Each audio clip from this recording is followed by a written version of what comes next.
Hello and welcome to Public Conscience, the anti-corruption program produced by the Progressive Impact Organization for Community Development, PRIMOG. I am Chidozie Ogbonnaya with my colleague Esther Bassi. Thanks for joining us.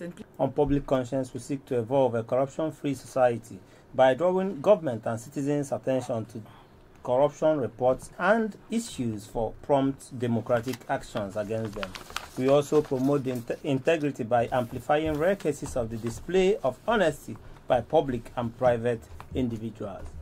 We appreciate the MacArthur Foundation for supporting the production of this program. Corruption is a global phenomenon that causes poverty, obstructs development, and drives away investment. It also weakens the judicial and political system that should be working for the public good. In Nigeria, there is a general consensus among citizens that we have a problem with corruption, and there is almost no place it has not been felt, be it in security, healthcare, economy, education, and so on.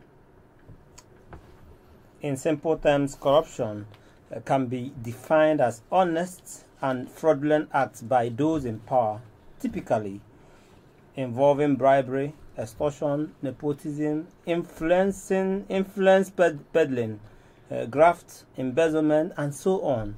The Human and Development Agenda HEDA Resource Center, in collaboration with Integrity Initiatives International, organized an international anti-corruption conference to review the fight against corruption. There was a robust discussion on the proposed establishment of International Anti-Corruption Court as a new mechanism of combating corruption. This conversation is very important given the impact of corruption in every society. Recall that Nigeria marginally improved by 4 points in the 2022 Corruption Perception Index (CPI), but still sits comfortably in the red zone after ranking 150 out of 180 countries. According to PricewaterhouseCoopers, corruption in Nigeria could cost up to 37% of GDP by 2030 if it's not dealt with immediately. Today's program seeks to improve the anti-corruption approach, and will draw the attention of the government and citizens to the fact that more needs to be done against pervasive corruption. For you out there, what do you make of the fight against corruption in Nigeria, and how do you think it can be better strengthened? Do you think we are on the right path? What new strategies do you think can reduce the rate of corruption in our climate? And how far do you think establishing an international anti-corruption court would go in combating corruption? Well, be ready to join us through phone and text messages during this conversation. The WhatsApp phone line to send your message is 0902-265-6167. That is 0902-265-6167. Please indicate your name and your location when sending your message. This number is for messages only. Please begin to send your messages as soon as possible to 090-2265-6167. That is 090-2265-6167. We will give out the numbers to call shortly. If you just joined us, we are looking at a new approach to prevent and combat corruption in Nigeria and across the world, especially with the advocacy of an international anti-corruption court. Joining us in the studio to have this conversation is the legal officer at Human and Environmental Development Agenda, HEDA, David Ogumbesan. We also have Dabo Toye Dapa. She is the program officer at West African Bar Association. Many thanks for joining us. Let's talk about the 33rd Anti-Corruption Situation Room that help us understand objectives and prospects of an advocacy for establishment of International Anti-Corruption Court in Africa. Yes, thank you once again for having me. To give a prospect, the Anti-Corruption Situation Room organized by IDA Resource Center, it's an innovation by IDA Resource Center. It's a program organized quarterly every year. So in a year we have 4 of the Anti-Corruption Situation Room. The program will discuss pending and challenging issues as regards anti-corruption in Nigeria and our nation. Yesterday was no different, as it was an international conference or workshop in partnership with the Integrity Initiatives International (III), which is an American-based NGO that promotes and advocates towards the establishment of an international anti-corruption court. EDA Resource Center, as the forefront anti-corruption organization here in Nigeria, has collaborated with the III towards lending our voice in the advocacy towards an establishment of an international anti-corruption court. At the event yesterday, we had Her Excellency Aja Aminata Touré, a former Prime Minister of Senegal and a member of Club de Madrid.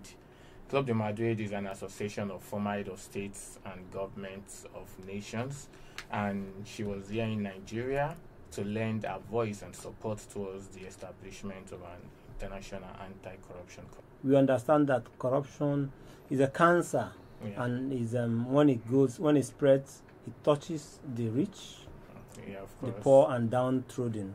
So, but the prospect of having, how important is it for us to have an international anti-corruption court? Well, we must give it to our law enforcement agencies. They are doing their bit towards investigating and prosecuting corrupt individuals. We need not dwell on the impact or effect of corruption to the Nigerian society, because everyone is there for everyone to see. However, the most important part for EDA Resource Center is mitigating corruption in our society. And how can we go about this? We believe that besides preventing corruption, a way to go around it is by prosecuting, which would be a measure to deter public officers from engaging in corrupt practice. To aid the local law enforcement agencies and administration of justice system, we also feel that Nigeria, being a signatory to the United Nations Convention Against Corruption, UNCAC, it's an opportunity for Nigeria and, of course, other countries to explore international means towards ridding or reducing corruption in our society. And that is one of the reasons why EDA Resource Center is also lending its voice towards an establishment of an international anti-corruption court. We've known of ICC.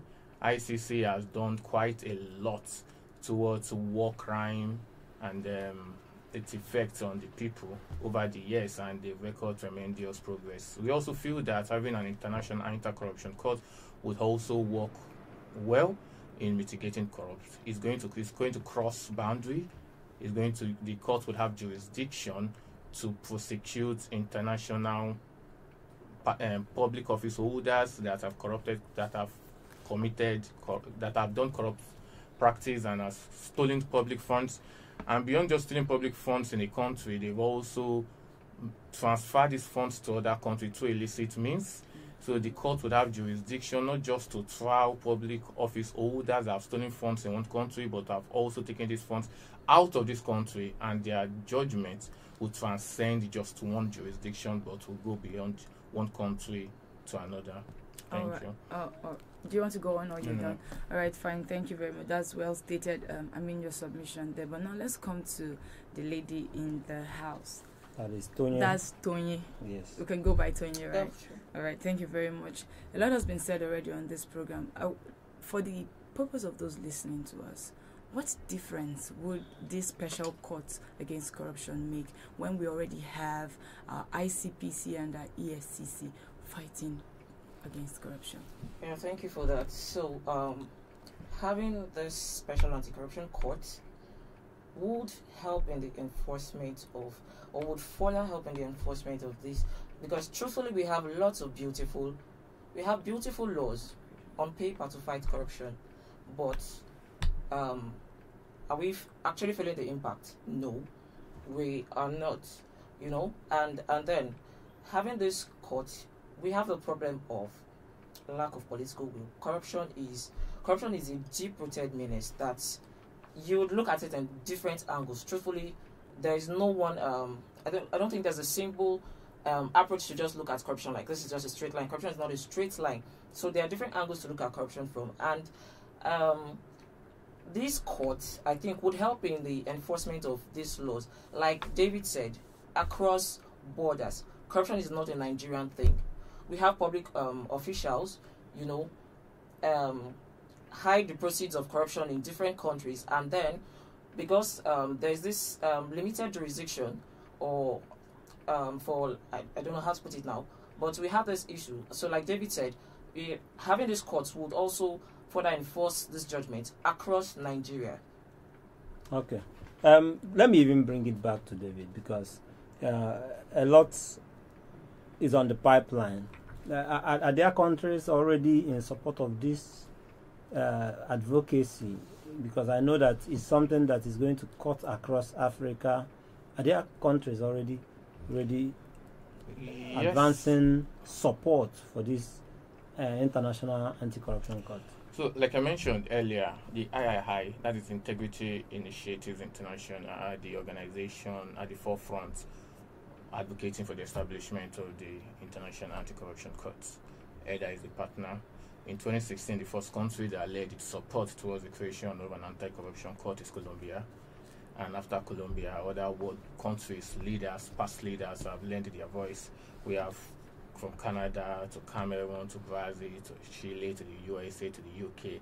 Even the former president of Nigeria, Muhammadu Buhari, also lent his voice to the establishment of anti-corruption court towards trying public officers who have stolen funds and who are found wanting for illicit financial flow, and have also used stolen funds to get property assets outside this country.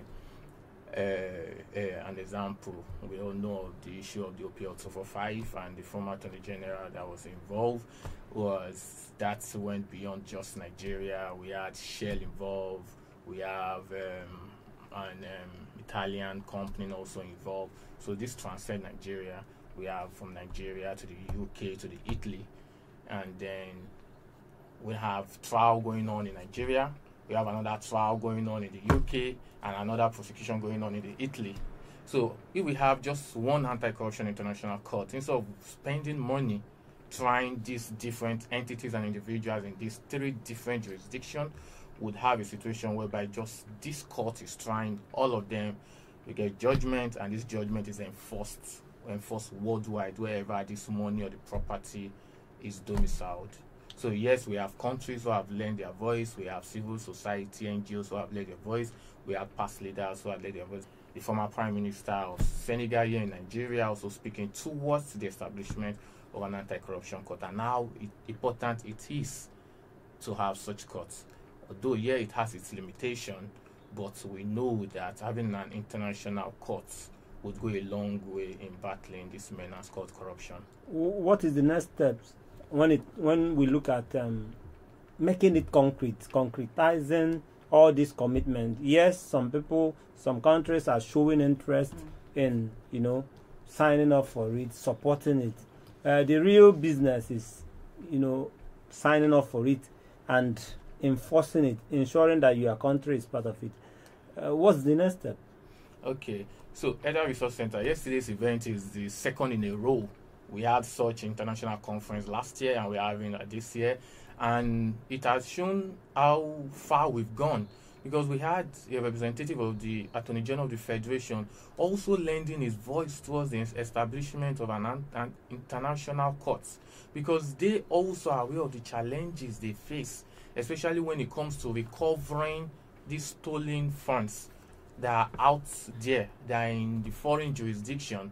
And they know that we saw what happened during the last administration of the former Attorney General of the Federation, Malami, paying lawyers heavily to repatriate stolen assets in foreign lands, pay lawyers to institute action, paying lawyers to enforce when countries do not want to release it easily, and all that. These are money being wasted, which could actually be pulled into a fund towards these courts. So in all ways that we look at it, yes, like I mentioned earlier, it has its own challenges. But of course, when you look at the pros and the cons, we'll say that the pros really outweigh the cons. Okay. Let's look at the challenges, because you just mentioned that yes, there are challenges, to setting up or domesticating some of the operations of the court eventually. So what are some of these foreseeable, we've not put it into, you've not swung into action. What are those foreseeable challenges of establishing an international anti-corruption court? Okay, let's start with, we have close to 200 nations in the world and just about 189 are parties to UNCAC. That would tell us that there are nations, well, on the surface they'll say we don't want corruption and this, but we have politicians, leaders within that country who are really making a living out of corruption.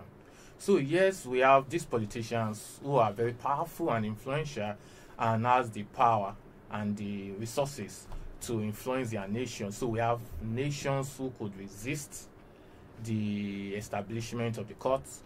We have powerful corrupt politicians with, like I mentioned earlier, the means, the resources to influence or to how do you call it now, to propagate and to bring up campaign in one way or the other, influence media and so towards talking about the negative parts of this court. We also have corporations. Of course, when they steal money, they use corporations to launder. So we have these different strong organizations and individuals who would work so hard. Like it was mentioned yesterday, when the president steals, the stealing is the easiest part. But how to hide those stolen funds and resources, where they put in the efforts and the work into. So yes, even in Nigeria, it's very difficult to prosecute those that are perceived to have stolen our wealth. So imagine on the international scene how difficult the resistance could be. Okay, so it's good that you talked about political will and political interests at the same time. With all of this in sight, are there mechanisms to further advance this? Because let's bring it back home. You know what it is like in Nigeria, where you have big and mighty politicians here and there. How, or are there mechanisms? What are those things you've foreseeable challenges? Fine. Are there other steps to advance this fight? To ward off these challenges, like you've identified the problems, are there plans to also mitigate? Yes, so we are taking the most important step, and that's advocate towards the establishment of the courts, to make people see the reason why we need these courts. And that is what we are doing. That is why we are gathered. We are still currently on the advocacy phase, whereby we are making people to see reason of the importance, reason and why this court is needed. This advocacy has been taken almost around the globe. I are pushing it strongly. There are organizations who have lent their voice. There are formal head of government, head of states who have led their voice to the advocacy. There are nations who have led their voice to this advocacy. So yes, a very important step towards this is to continue to advocate. Yesterday, the Honorable Attorney General of the Federation has also led his voice, and we can state that this position, which was read yesterday by the Deputy Director, DPP of the Federal Ministry of Justice, could also be the nation's position on the establishment of an anti-corruption court, and that shows the importance of the court. So yes, an advocacy, sensitization of the public, because of course, like we mentioned, political will, there are going to be resistance, and the most important aspect of this political will have to come from the people. The people also need to take a stand that yes, we want to get rid of corruption. We recognize the effort of our anti-corruption agencies, but we need more. Yeah. And so the people also need to push the government to also follow suit with their promises and their words. Any plan to engage the President of the Federal Republic directly, that is President Bola Tinubu? Okay, so the chairman of Federal Resource Center, Mr. Olamiwaju Suraju, is really at the forefront of this, discussing with not just local partners, with also international partners. And we can see the weight of the presenters at yesterday's event. We'll see that most of the presenters are international presenters, which shows the hard work EDA has put into towards the establishment of the court. And at some point, chairman has also had some physical interaction with the current Attorney General of the Federation. Also, the IACC was also part of the agenda in that conversation. So somehow, the president or presidency is aware of what is going on. Of course. All right, of course, before we yes. quickly open the phone line, let me come to you, Dabo Tonye Dapa, who is the program officer at West African Bar Association. You know, we've been talking a lot about the issues at hand, how to, have a different approach to fighting against corruption. But looking back a bit, what is wrong with our current approach in the fight against corruption? Maybe I should say everything is wrong. Because truthfully we have a lot of issues, and first of all I would say that the first problem that we have in fighting corruption is the government. How? It's the government. You see, the truth is, corruption, whether we like it or not, there are people that corruption, though they have other portfolios, their actual means of livelihood or survival is corruption. They benefit from the proceeds of corruption. That's career corruption people now. Corruption fighting back. If you want to put it that way. That's a very good way of putting it. You see, and you can't tell, these are people that are highly placed, both in the government, in the public sector, in the agencies and all of that. These are the people we have at the helm of affairs. So you can't tell me that these people would actually want to fight the same corruption that feeds them. So that's the first problem that we have, a lack of political will. Lack of political will. Yes, that's the first problem that we have. I'm going to come back to you. All right. Yeah, so, go ahead. Let me come to you. Okay, so in practical terms, how will this court work practically? In Yes, practical terms, you're talking to David. to David, yes. How would it work? Okay, so we have, like I mentioned, the III are the organization that are really pushing the establishment of this course, towards fully implementing UNCAC.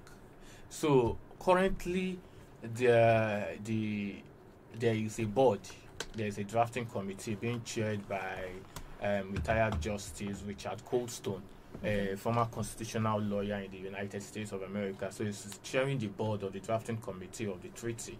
So here's it's a work in progress. It's a work in progress. So let me not come here and be preempting what the document will say eventually. But it's a work in progress. Okay, fine that it's a work in progress. But let's bring it back home here in Nigeria. How will this international court, the anti-corruption court internationally, how will it help the corruption war here in Nigeria? Okay. So currently we have the United States, for instance, and the UK, the US especially have what they call global Magnitsky. It's a legislation, and what the legislation says is that where there are public office holders in other countries, Africa for instance, there's someone who has stolen funds and you have evidence that this person has stolen funds, or the person has committed war crime, or the person is engaging in trafficking and all that, and you have evidence towards this, you bring a petition, send it to the Ministry of Justice, the Attorney General office over there, and once they see that it has merit, then they issue a visa ban on such person. So, but this is just a legislation. Now imagine we now have an international anti-corruption court that really issues a directive to the world that this person, among his punishments of maybe going to jail or confiscating his wealth, also issuing that this person cannot step foot in international countries to escape prosecution in the local or resident jurisdiction. So we can see that the courts, apart from being just the fact that it's helping nations to that does not have the will to prosecute this high-placed individual, the court now makes a judgment and it is enforced internationally. Okay. A very good place to also come in here. If you just joined us, this is Public Conscience, a production of the Progressive Impact Organization for Community Development, PRIMOG. And we'll be having legal officer at HEDA. That is, HEDA stands for Human and Environmental Development Agenda. And also Dabo Tonye Dapa, who is the program officer at West African Bar Association. A very good place to also bring you in, our listener, to join the conversation. For you out there, please follow us on our social media platforms at official Primorg. Primorg is spelled Primorg. And remember that this program is interactive. The WhatsApp phone line to send your message is 09022656167. That is 09022656167. This number is for messages only. Please begin to send your messages to 09022656167. And we want you to comment with your contribution and tell us what you make of fight against corruption in Africa and Nigeria in particular. As a country, do you think we are on the right path in the fight against corruption? What are we not doing right about the fight against corruption? What new strategies do you think can reduce the rate of corruption in our climate? And do you support the establishment of an international anti-corruption court to combat corruption? Colin, let's hear your thoughts. Do we need international anti-corruption court? And how good are we doing with the fight against corruption? All right, let me come to Tony before you go ahead. So I want to basically for there to be a push for this court, the International Anti-Corruption Court. Don't you think, or is this proposal is it not a vote of no confidence in the various local efforts at fighting corruption in different countries? I'm sure they have different, local institutions, to enforce. Yeah, of course, that's to pushing for the International Anti-Corruption Court. It's in no way undermining the efforts of the local anti-corruption agencies. They are doing what they can. So, like we said, these agencies are funded by the government. Truthfully, the government, as much as they on paper will want to fight corruption, they would not really want to fight corruption, and that is why we're pushing for the International Anti-Corruption Court, which would override all of these local efforts or the efforts by the political office holders and public office holders fighting against corruption. All right. So it's a vote of no confidence on the No, of course, we won't say it's a vote of no confidence because, like she said, we are not undermining their efforts, but there's a limit to which they can go in the fight against corruption. When even within, there are forces fighting against corruption. So the corruption is fighting back. Yes, corruption is fighting back. The introduction of the court is also a way of strengthening the fight against corruption. Especially when it comes to trans-border corruption and illicit financial flow. All right. Let's see who is here. Hello? Hello, good morning. Good morning. Your name and where you're calling from? My name is Tobita. All right. Let's hear you. It's an interesting topic you are discussing this early morning, being Wednesday. Okay. And I just wish the government will have the capacity and the political will to deal with corruption. Truth be told, there's corruption everywhere in the world. But the manner at which is the corruption here in our country is too bad. If the West will support us to establish whatever they want to establish to fight against corruption, fine. But I also have a reservation about that comment. Are you aware that most of the stolen funds from our country here in Nigeria is being deposited in some countries, Switzerland, US, UK, and you think the government of the country is not aware that this money are stolen funds? But they are thieves. People in their own country, they will have their own economy, and will not be enslaving us indirectly by giving us reason to come and work for them. Are you there? I'm with you. If the international country is not supporting corruption, then if any stolen money is taken out there, such money should be returned back with immediate effect. Okay. With immediate effect. Nigeria is so blessed with mineral resources, with human capital. We are so rich, and yet we find it difficult to do what is right to this country. Taiwo. If the government can establish a law, if anybody steals, capital punishment, we do the right thing. there's corruption in National Assembly. Go to the ministry, there's corruption. Go to anywhere you go, corruption. I think it's a way of life. So for me, if the world want to establish any law, if the international community law, whatever they want to establish, even as well, there will be sincerity and transparency. In doing that, it will help us. Okay. To do the right thing. Okay. Okay. Have you ever seen any Taiwo, can you wrap up in 30 seconds? Okay. So it's a good thing they want to do. Let us have money can go with it. Corruption is not good for anybody. But if you want to establish that law and they ensure it's working perfectly without any bias to any political office, then we start a good thing in Nigeria. God bless you all. All right, God bless you. Thank you for joining us. And he just said corruption is a way of life. No, he's saying it's like becoming a way of life. If you do something over and over, it's almost turning out to be a culture. You want to ask, throw some questions? Yes, I don't know if okay, let me come to Tony. Is there any way to draw a feminine line on the anti-corruption proposal? You know, corruption impacts women and children heavily, especially if you can see it here in Nigeria, how much more the African countries. You know, will it help to shift ground in this impact? All right, before you get that answer to us, let's see who else is here. Your name and where you're calling from. Good morning, my name is Matthew. I'm calling you from Woodbridge.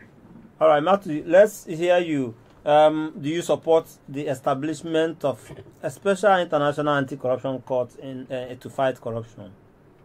This is a very good idea and a welcome idea. And let me tell you something.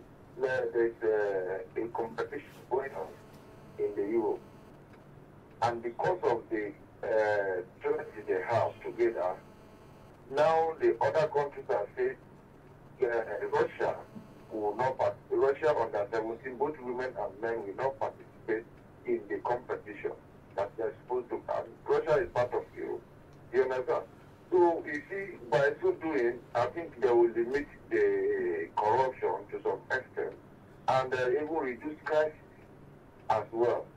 And well, the thing I know is good. It's going to have a kind of its own challenge in terms of making it work. Okay. But they should not relent. So you understand? Some of us will support them as well to make sure it works. Because if 1, 2, or 3 countries are working together to fight a very particular thing, it is easier to achieve than only one country doing it to achieve. Thank you very much. Thank you so much for that contribution. Apparently, he is in support of the anti-corruption court.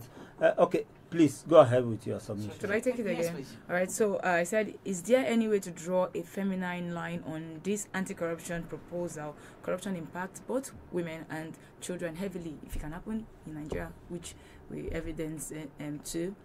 How much so by feminine line, I'm not sure. Feminine line, you know that is there a special, you know, concentration or focus on women and yes. Children? Well, we've had instances of female political office holders or public office holders being just as corrupt as the male counterparts. So corruption is not gender specific. So there's no special treatment there here. Everybody special treatment. Anybody going to make him collect. Yes, collect. And I think currently Mrs. Alice Madueke is collecting in the UK. All right. Anyway, sir. Anyway, when you that is being responsible, a responsible citizen, you understand that if you do something that is at variance with the law will catch up with you. Yes, you face the full wrath of the law. We can still take more calls. The number is 090300899 08099987770. We are asking, what are we even not doing right about the fight against corruption? Tonya gave us a little bit of that. She said we are doing everything wrong. What are we not doing right? Call us up and let us have you. But let's get back with the questions to David Ogumbesan, legal officer at HEDA. HEDA stands for the Human and Environmental Development Agenda. Yes. Okay, let's go on. how can we deal with political will?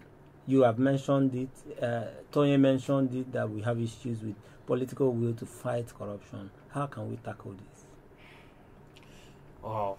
As this was an issue at our event, and me, IG Aminata Toure, she concluded, being a former Prime Minister of Senegal and a former Attorney General also in that country. She said the leaders themselves will not come out and say that or give that will. That will must come from the people. The people must take a position and stand by that position. It is the people, through their resolute, that will force the government to do the right thing.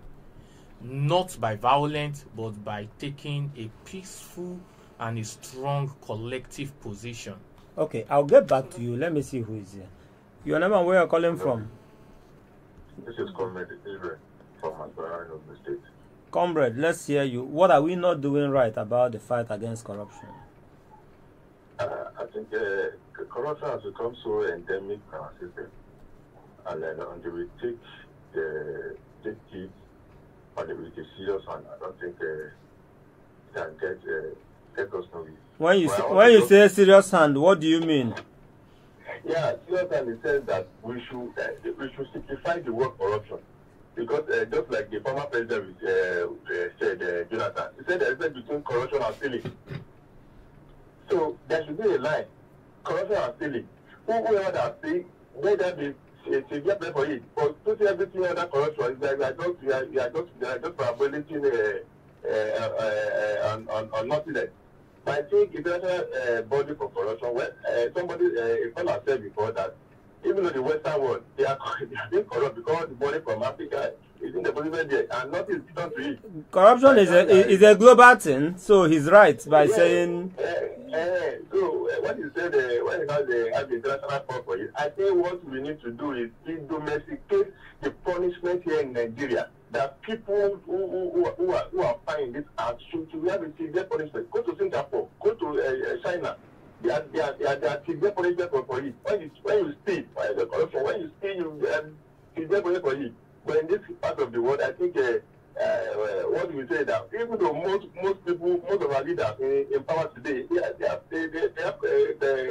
corrupt indices against them. But I just think that there should be an institution in Nigeria here that will be set up to fight it domestically. If we can call this domestically, I think internationally, I think it will be a signal. I hope you are not forgetting that we have ICPC, EFCC, and the like. Yes, exactly. And Serap is doing a good work on that. But I think the insurance has to be strengthened. I think because it's like somebody having a cross case, and when it's an instance, if there's somebody in society, you see that case will not fly over. But when it's around Nigeria, you see everywhere, the media, whatever. So I think you just need to take the book by the horn that corruption has become endemic in Nigeria and is eating up seriously, and until we take it with the citizens. Thank you very much. Thank you so much for your contribution. All right, Esther, you can take it up from there. All right, so let's. I wanted to add to what David said. Okay, please. You know, in the fight against, in trying to tackle this lack of political will, I would say that the judiciary has a very huge role to play, and that is why we call for the independence of the judiciary, not a judiciary that is influenced by the executive. Yes, because you find out that at the end of the day, this whole fighting corruption, you end up in the courts. And when we have judges that are being influenced by the same corrupt people we are fighting, we're back to square one. Okay. So yes, we in the fight against anti-corruption, we would also try as much as possible to push for an independent judiciary. Independent judiciary, it cannot be overemphasized. But let's come to you, David. In your submission earlier, you made mention of proceeds being taken out, from Nigeria or other countries, to a more developed country, right? So, drawing from the experience of some developing nations as recipients of proceeds of corruption, how much cooperation do we expect from these countries in this proposal? You mean the proposal towards the establishment of the court? Yes. Okay, so funny enough, we have nearly over 300 world leaders who have professed their support towards the establishment of the court, and most of these world leaders, by the time you go and check the III website, you see that they are from the Western world, the Europe, the America, few from the Asia parts. Although yeah, we have India, we have South Korea also, but few from the Asian part, and we have quite a number here in Africa. So yes, it shows that the Western world are fully in support of the establishment of this court. Of course, there are some difficulties when it comes to repatriation of the stolen funds, and of course that's also understandable considering the fact that even the ones that have been repatriated back into this country, nothing meaningful has been done in terms of development towards impacting the life of the people. So yes, they would have some concerns, because like mentioned yesterday, once the money leaves the shore of Nigeria to their country, then the money ceases to be the money of Nigeria. So they also need to be concerned of what we are going to use that money for. Some weeks ago, we had the National Human Rights Commission, and we're discussing about some of the usage of Abacha loot. It was mentioned then that, in summary, that they are having some issue with repatriating some of the funds, because at the point it was said that the funds was to use towards offsetting or in furtherance of social program, yes, and giving money to the poor people, and then the trade that money, yes, and all that. But we couldn't see the impact of that, and then that has taken some step back towards repatriation. So the the National Human Rights Commission, is looking at developing a proposal. I'm not speaking for them. So looking at developing a proposal of using the money to offset the judgment of the courts, judgment for damages on some human rights abuses. So they are looking at repatriating the money to offset judgment debts. I mean, you understand? So we are looking in essence, what I'm trying to say is, if this money is to be brought back to this country, then there have to be something meaningful that would impact the life of Nigerians, and our foreign partners will be able to see that yes, this money is used towards that project so or purpose. It will not be the case of releasing the money and exactly. So we have monies. We need to get serious in this country. We have monies taken out of the country. Lump sum. It's not like it's a chicken change, of course, that is brought back, and we will not have a monumental project that everybody can look and signpost and say, look at what we did with this money. I mean, it's so absurd, and this should not continue. Well, I just pray that we get it right, but we'll keep working hard to getting it right. But as we go on, the citizens are part of all this. Let me come to you, Tony, because the citizens are part of all this advocacy. Without them, I don't know how much we are trying to galvanize them. How much are we galvanizing them in this project? Because I know you work closely with a header. Yeah. So I think the first step is sensitization. Yeah, how much of it are you doing apart from this? So of course it's a gradual process. We're taking baby steps, but then the people need to be sensitized. They need to be educated, and you find out that the mentality of the average Nigerian is, let's leave it. God will judge them. God will not judge them. God will not come down from heaven to judge them. So Nigerians need to be enlightened about the rights or what they are supposed to do.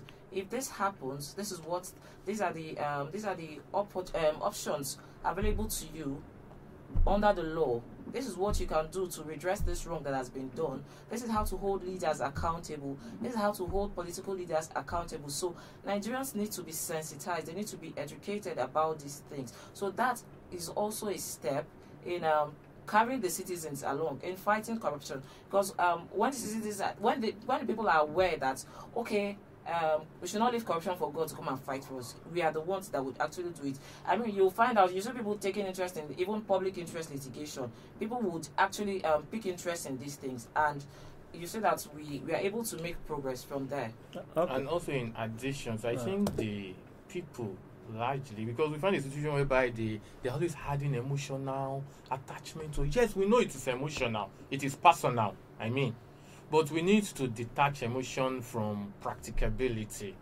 We need to be able to decide and to reason, to think about things and make a stand based on reality and not emotion. Especially in selecting our leaders, we need to remove all these tribal attachments, religious sentiments, and all that, and let's be factual in our decision making, in our resolution, in our stance.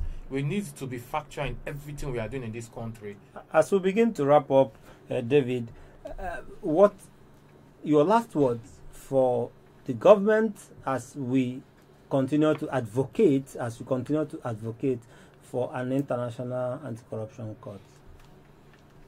So I would really want to speak with the people out there. We've spoken to the government over and over and over again, and I believe the government have listened. But like we said, the political will comes from the people.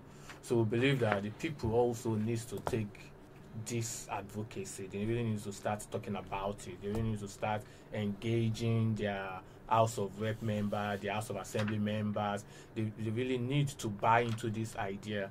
The International Anti-Corruption Court is not coming to our Supreme Court or our Court of Appeal and telling them don't do your job. No, that's not what an International Anti-Corruption Court is going to do. And International Anti-Corruption Court will sit wherever country is going to sit, and it's based on cases that have been brought to them. They're going to make decisions that will positively impact the economy of our country. Okay. We've seen a situation whereby there will be an human rights abuse, and someone will go on Twitter and will say, tag the United States, tag the Attorney General of the US, because they believe that when the international community contributes or they speak towards that abuse, then our government will get serious. Okay. And I think looking at it towards that line, we also need to engage more. And an international anti-corruption court is very, very important, especially in combating illicit financial flow and transborder corruption.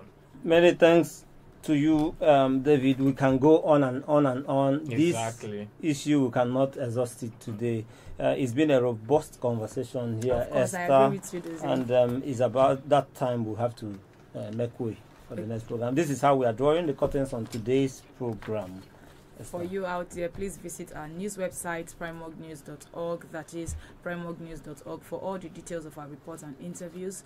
Visit our website, www.primog.org, to get all the information about Primog. And you can watch our videos on YouTube. That is on Primog TV, our YouTube channel.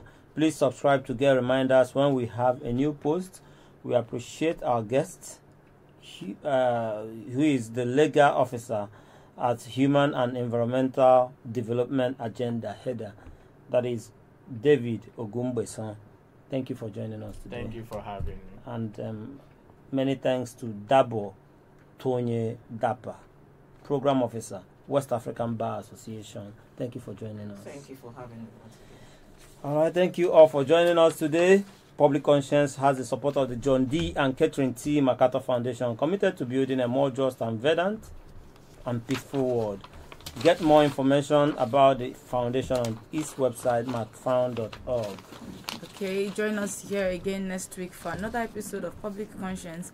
And remember to follow us on Facebook, Twitter, which is the same as X, and Instagram at Official Primog. I am Esther Bassi. Remember that birth registration and birth certificates are both free if your child is under 18. Help stop the corruption in birth registration and do not pay for birth certificates. Also remember that you can give us information or hints about corrupt acts through our phone at 09022656167 or info@primog.org. Corruption is a cancer that we must all stand up and fight against. Let's get new approach to it. I am Chidozie Ogbonnaya. Stay safe.